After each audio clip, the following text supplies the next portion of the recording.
শ্রী মা সারদা দেবীর জীবনের কয়েকটি ঘটনা।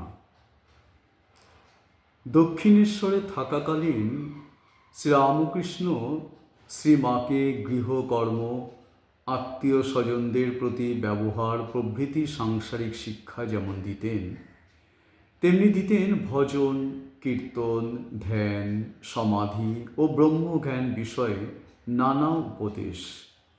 শ্রীমাকে তিনি বলতেন, চাঁদ মামা যেমন সব শিশুর মামা, তেমনি ঈশ্বর সকলেরই আপনার। তাকে ডাকবার সকলেরই অধিকার আছে।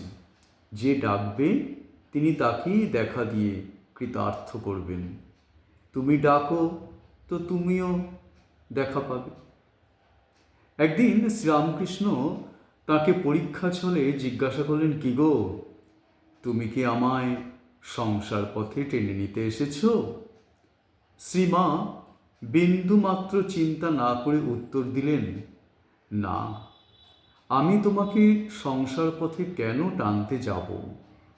তোমার ইষ্ট পথেই সাহায্য করতে এসেছি। শ্রীমাও একদিন ঠাকুরের পদসেবা করতে করতে তাকে জিজ্ঞাসা করেছিলেন, আমাকে তোমার কি বলে মনে হয়? ঠাকুর তার উত্তরে বলেন, যে মা মন্দিরে আছেন তিনি এ শরীরের জন্ম দিয়েছেন। ও এখন নহবতে বাস করছেন, আর তিনি এখন আমার পদসেবা করছেন। সাক্ষাৎ আনন্দময়ীর রূপ বলে তোমায় সর্বদা সত্য সত্য দেখতে পাই।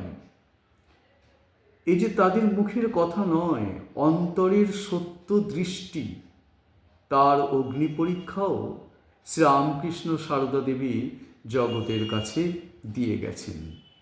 শ্রীমা বেশ কিছুদিন শ্রীরামকৃষ্ণের গৃহে তাঁরই পাশে রাত্রে নিদ্রা যেতেন। দেহবোধ বিরহিত শ্রীরামকৃষ্ণের প্রায় সারা রাত সমাধিতেই কাটত। এই সময় নিদ্রিত শ্রীমাকে পাশে দেখে একবার তিনি নিজেকে এইভাবে পরীক্ষা করেছিলেন, মন, এরই নাম স্ত্রী শরীর। লোকে একে পরম উপাদেয় ভোগ্য বস্তু বলে জানে এবং ভোগ করবার জন্য সর্বক্ষণ লালায়িত হয়, কিন্তু একে গ্রহণ করলে দেহে আবদ্ধ থাকতে হয়। সচ্চিদানন্দ ঘন ঈশ্বরকে লাভ করা যায় না। ভাবের ঘরে চুরি করো না, পেটে একখানা মুখে একখানা রেখো না। সত্য বলো, তুমি একে গ্রহণ করতে চাও অথবা ঈশ্বরকে চাও? যদি একেই চাও তো এই তোমার সম্মুখে রয়েছে, নাও। এই বলে হাত প্রসারিত করা মাত্র মন বাহ্যভূমি ত্যাগ করে সমাধিতে বিলীন হয়ে গেল।